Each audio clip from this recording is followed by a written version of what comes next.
Good morning. Gugulay tayo ngayon.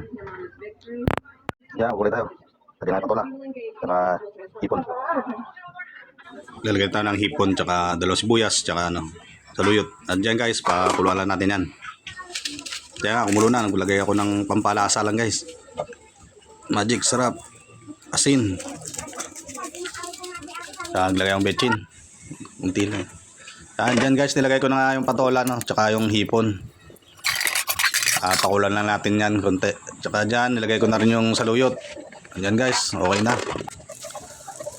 At dito, nagprito na ako ng manok. Para sa mga bata to guys. Yan, pinaliktad ko lang yan. Dyan guys, hanguin ko na. Okay na yan.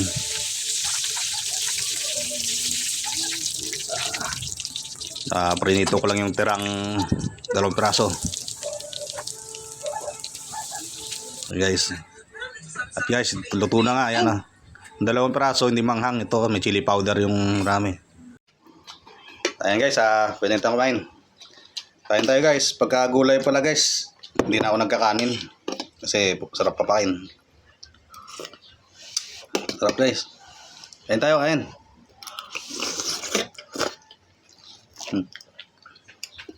Fried. Up.